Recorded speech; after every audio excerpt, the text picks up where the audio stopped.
দেলোয়ার হোসেন সাইদি সাহেব গত রাতে হার্ট অ্যাটাক নিয়ে বঙ্গবন্ধু শেখ মুজিব মেডিকেল বিশ্ববিদ্যালয়ের হৃদরোগ বিভাগে আসেন এবং আমাদের চেয়ারম্যান সাহেব আমাকে বলল যে ওনার ইমার্জেন্সি প্রাইমারি পিসি করা লাগতে পারে। আমি আমার টিম সহ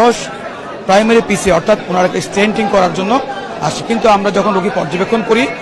দেখি যে তার আসলে এই মুহূর্তে তার প্রাইমারি পিসি করা সম্ভব নয়, কিন্তু তাকে কনজারভেটিভ ট্রিটমেন্ট যেটি আন্তর্জাতিক মানদণ্ড হিসেবে দেওয়া হয় সেভাবে ওষুধের চিকিৎসা দেওয়া হয় এবং করোনারি কেয়ার ইউনিটে আমরা ভর্তি রাখি। সারাদিন আমরা তাকে চিকিৎসা দিয়েছি নিবিড় পর্যবেক্ষণে রেখে, বারবার তাকে দেখেছি, রোগীর সাথে কথা বলেছি,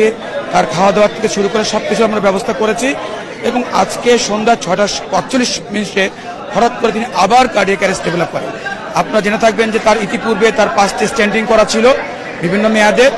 এবং 7:10 আমরা তাকে লাইফ সাপোর্টে নিয়ে আসি এবং তার পরবর্তীতে বিভিন্ন পর্যায়ের ওষুধপত্র, কার্ডিয়াক ম্যাসেজ অর্থাৎ লাইফ সাপোর্টের সাথে যা যা করণীয়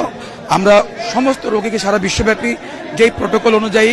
একজন মুমূর্ষু রোগীর চিকিৎসা দেওয়া হয় আমরা সেভাবে দিয়েছি এবং রাত 8:40 আমরা মৃত ঘোষণা করি এবং তার সন্তান 2 ছেলের সামনে অনুমতি নিয়ে তার যে আইটি টিউব যে ছিল এই টিউবগুলো রিমুভ করা হয়, তার 2 ছেলের সাথে কথা বলে এবং সমস্ত প্রসিডিউরগুলো ব্যাখ্যা করে যে আমরা কি করেছি, আমাদের করণীয় কি, পরবর্তী করণীয় কি, সবকিছুই আমরা বলেছি।